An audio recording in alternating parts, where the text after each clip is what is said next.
ഇന്ന് നമ്മൾ കാണാൻ പോകുന്നത് ഒരു വേർഡ് ഒറ്റയ്ക്ക് നിൽക്കുമ്പോഴോ അല്ലെങ്കിൽ ആ ഒരു വേർഡ് ഇനിയൊരു പ്രിപ്പോസിഷൻ്റെ അടുത്തോ അല്ലെങ്കിൽ വേറൊരു നൗണിൻ്റെ കൂടെയോ അല്ലെങ്കിൽ വെർബിൻ്റെ കൂടെയോ അല്ലെങ്കിൽ അഡ്ജക്റ്റീവിൻ്റെ കൂടെയോ നിൽക്കുമ്പോൾ അത് വേറൊരു അർത്ഥമായിട്ട് മാറും.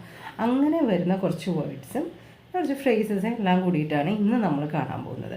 നോട്ട്ബുക്കും പെന്നും വേഗം എടുക്കുക, അതൊക്കെ എഴുതി വയ്ക്കുക, അത് റിപ്പീറ്റ് ചെയ്യുക, അത് നിങ്ങൾ റീകളക്ട് ചെയ്യുക, എന്നിട്ട് അത് റിപ്പീറ്റ് ചെയ്യുക.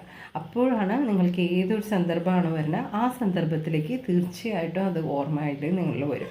നിങ്ങൾ ട്രാൻസ്ലേറ്റ് ചെയ്ത് പഠിക്കാനായിട്ട് ഒരിക്കലും നിൽക്കരുത്. മലയാളത്തിൽ നിന്ന് ഇംഗ്ലീഷിലേക്ക് ട്രാൻസ്ലേറ്റ് ചെയ്ത് വരുമ്പോഴേക്കും അത് ബ്രെയിനിൽ അത് നടക്കാനായിട്ട് ഒരു കുറച്ച് സമയം വേണം. അതിനേക്കാളും വിച്ച് ഈസ് ബെറ്റർ ഓപ്ഷൻ നമ്മൾ ആ ഏതാണ് വേണ്ടത് അത് പഠിച്ചു വയ്ക്കുക. അത് practice by practice it will be very beneficial to you. Okay, അപ്പോൾ അത് മറക്കാതിരിക്കുക. അപ്പോൾ നമ്മൾ അങ്ങനത്തെ കുറച്ച് കാര്യങ്ങളാണ് കാണുന്നത്. കൺസേൺ എന്ന് പറഞ്ഞാൽ എന്താണ്? ആശങ്ക. എന്നാൽ കൺസേൺ വിത്ത് എന്നായാൽ എന്താവും? അത് അതിനോട് ഏതെങ്കിലും ഒരു കാര്യവുമായിട്ട് ബന്ധപ്പെട്ട ആ ഒരു അർത്ഥത്തിലേക്ക് അത് വരും. അപ്പോൾ കൺസേൺഡ് ആശങ്ക, കൺസേൺഡ് വിത്ത് എന്ന് പറഞ്ഞാൽ ഏതെങ്കിലും ഒരു പർട്ടിക്കുലർ കാര്യവുമായിട്ട് ബന്ധപ്പെട്ട. It is concern with politics, ഇത് രാഷ്ട്രീയവുമായിട്ട് ബന്ധപ്പെട്ടതാണ്. ഇനി അടുത്ത അങ്ങനെയുള്ള ഒരു വേർഡാണ് ആർട്ടിക്കുലേറ്റ് എന്ന് പറഞ്ഞാൽ എന്താണ്? പറയുക, ഉച്ചരിക്കുക എന്നാണ്. എന്നാൽ ആർട്ടിക്കുലേറ്റ് ദ മാറ്റർ എന്ന് പറഞ്ഞാൽ കാര്യം വ്യക്തമാക്കുക. അതാണ് ആർട്ടിക്കുലേറ്റ് ദ മാറ്റർ, വ്യക്തമാക്കുകയ്ക്ക് നമുക്ക് ആർട്ടിക്കുലേറ്റ് ഉപയോഗിക്കാം. ആർട്ടിക്കുലേറ്റ് ആണ് ഉച്ചരിക്കുക. അത് ആർട്ടിക്കുലേറ്റ് ദ മാറ്റർ എന്ന് പറഞ്ഞാൽ ആർട്ടിക്കുലേറ്റ് ദ റീസൺ, അങ്ങനെ പറഞ്ഞാൽ കാരണം വ്യക്തമാക്കുക, കാര്യം വ്യക്തമാക്കുക, അങ്ങനെയാണ് വരിക. അടുത്ത അങ്ങനെയുള്ളവരെ അണ്ടർലൈൻ എന്ന് പറഞ്ഞാൽ അടിവരയിട്ട. അതേസമയം ഇത് underline the reason, underline the cause എന്ന് പറഞ്ഞാൽ എന്താ? അടിസ്ഥാനപരമായ കാരണം, അടിസ്ഥാനപരമായ റീസൺ, അതാണ് അതിൻ്റെ അർത്ഥം വരിക. അപ്പോൾ അണ്ടർലൈൻ തന്നെ നിൽക്കുകയാണെങ്കിൽ അതൊരു അടിവരയിട്ട കാര്യമാണ് എന്നുള്ളത് വരും. പക്ഷേ അടിസ്ഥാനപരമായ കാര്യം രണ്ടും ഏകദേശം അർത്ഥം എന്നാണെങ്കിലും ആ വേർഡ് നമ്മൾ ഉപയോഗിക്കുന്നതിൽ പോലും വ്യത്യാസമുണ്ട്. അതാണ് അതിൻ്റെ അടിസ്ഥാനം എന്ന് പറഞ്ഞാൽ കുറച്ച് വ്യത്യാസം വരുന്നുണ്ട്. അപ്പോൾ underline the reason, underline cause, this is underline cause, ഇതാണ് അടിസ്ഥാന കാരണം. മറ്റേത് അടിവരയിട്ട് ഏറ്റവും ഉറപ്പുള്ളത്. അപ്പോൾ രണ്ടിനും തമ്മിൽ വ്യത്യാസമുണ്ട്. അടുത്ത ഇനി കുറച്ച് ഫ്രേസസാണ് നമ്മൾ പറയും. പ്രയോർ ടു എന്ന് പറഞ്ഞാൽ മുമ്പ്, പ്രയോർ ടു മുമ്പ്. അപ്പോൾ എന്തെങ്കിലും മുമ്പ് എന്നുള്ള ഒരു നിങ്ങൾ prior to the evening, you have to become prior to ഈവനിങ്ങിന് മുന്നേ നിങ്ങൾ വരണം. ഇനി ഡേറ്റ്സ് ബാക്ക് ടു, പഴക്കമുള്ളത്.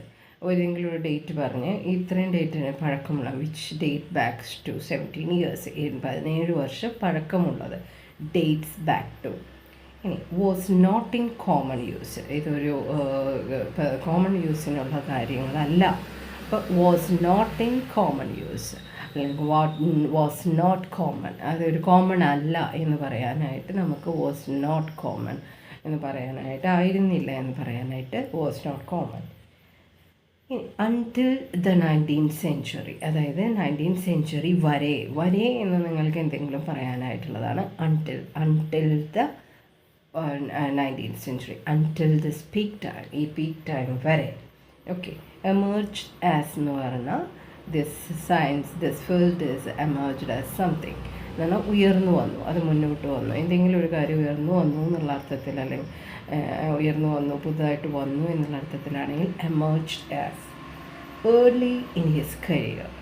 അപ്പോൾ ഒരാൾ ഫസ്റ്റ് വേറെ എന്തെങ്കിലും ഒരു പ്രൊഫഷനാവും, പിന്നെ പ്രസൻ്റ്ലി വേറെ എന്തെങ്കിലും ഒരു പ്രൊഫഷനാവും. അപ്പോൾ നമ്മൾ പറയുകയാണ് early in his career, he was a teacher early in his career.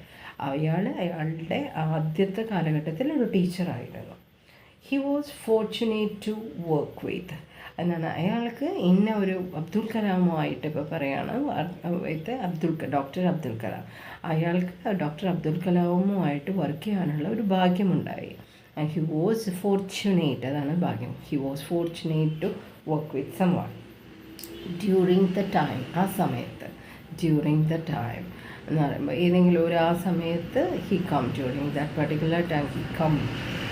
അപ്പോൾ എന്താണ്? ഹി കംസ്, ഏതൊരു പ്രത്യേക സമയത്ത് അയാൾ വന്നു. It is important to know that, it is, അപ്പോൾ എന്തെങ്കിലും ഒരു കാര്യം പറയുകയാണെങ്കിൽ നമുക്ക് പറയാം it is important to know that എന്ന് പറയും. ഇനി ഇൻ്റലക്ച്വൽ റൂട്ട്സ് എന്നാലും പറയുമ്പോൾ this has an intellectual roots. അപ്പോൾ ഇതിന് ഒരു ഇൻ്റലക്ച്വൽ റൂട്ട് ഉണ്ട്. Lie at the union of something.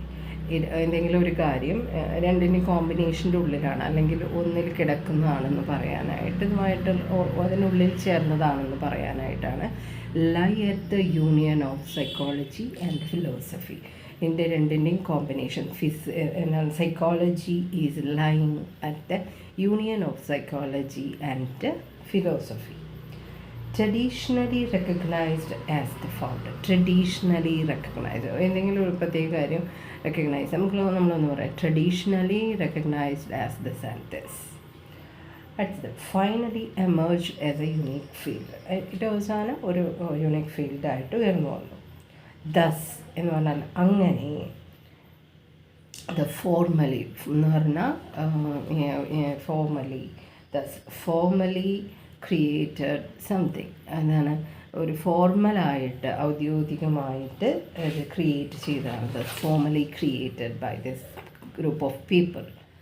ഇനി some of the great explanations. അപ്പോൾ സം ഓഫ് ദ ഗ്രേറ്റ്, എന്തെങ്കിലും ഒരു കാര്യം നിങ്ങൾക്ക് വലുതാണെന്ന് പറയാനായിട്ട് some of the great explanations എന്ന് പറയാം. വിച്ച് മെൻറ്റ്, എന്തെങ്കിലും ഒരു കാര്യം പറഞ്ഞിട്ട് നിങ്ങൾക്ക് പറയാം the psychology which meant. English literature which meant. English literature പറഞ്ഞ് നിങ്ങൾക്ക് പറയാവുന്നേക്കാളും ആ ഒരു കാര്യം എന്താണോ നിങ്ങൾക്ക് പറയാനുള്ള വിശദീകരിക്കേണ്ടത് വിച്ച് മെൻറ്റ് എന്ന് പറയാം. Let us now look at how it has been defined. Let us now look at, ഇപ്പം നമുക്ക് കാണാം, നമുക്ക് നോക്കാം എന്ന് പറയില്ല, അപ്പോഴാണ് let us now look at this particular thing. വരൂ നമുക്ക് ഈ കാര്യത്തെ പറ്റിയിട്ട് വിശദമായി കാണാം. ഇത്രയും കാര്യങ്ങൾ നിങ്ങൾ നല്ലോണം ഗ്രാസ്പ് ചെയ്യുക, അത് റിക്കലക്റ്റ് ചെയ്യുക, അത് റിപ്പീറ്റ് ചെയ്യുക. ഇങ്ങനെ മാത്രമേ ഒരു നല്ലൊരു ഇംഗ്ലീഷ് നമുക്ക് സംസാരിക്കാൻ പറ്റുള്ളൂ. Thank you.